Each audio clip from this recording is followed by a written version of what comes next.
كان هناك رجل كبير في السن يعيش في قرية صغيرة تحيط بها الطبيعة.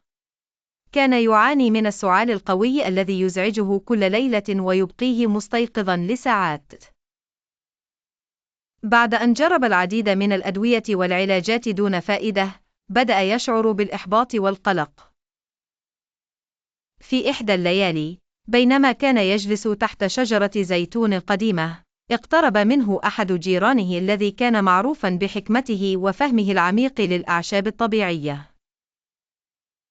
نادى عليه بلطف وقال: هل جربت استخدام زيت الزيتون لعلاج سعالك؟ نظر الرجل العجوز إلى جاره بتعجب، ورد عليه قائلا: زيت الزيتون؟ هل يمكن أن يساعد؟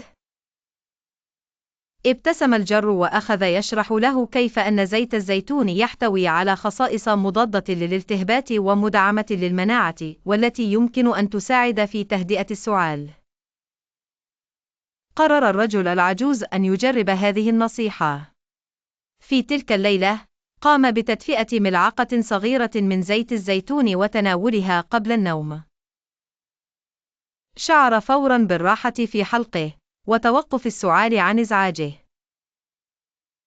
استمر الرجل في استخدام زيت الزيتون لبضعة أيام، ولاحظ أن صحته العامة بدأت تتحسن. ليس فقط أن سعاله قل بشكل ملحوظ، بل شعر أيضاً بتحسن في مستوى طاقته وراحة في جسمه. تساءل الرجل: كيف لشجرة الزيتون هذه الصغيرة أن تحمل في ثمارها علاجاً لكثير من الأمور؟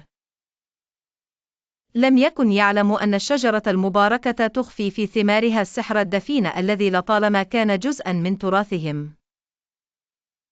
منذ ذلك الحين، أصبح الرجل ينظر إلى شجرة الزيتون بما تحمله من شفاء وعناية.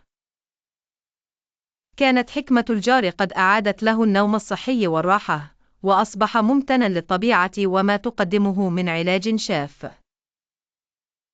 وهكذا، تعلم الرجل العجوز قيمة البحث عن العلاجات الطبيعية في البيئات المحيطة، وكيف يمكن للطبيعة أن تكون مصدراً للأمل والشفاء.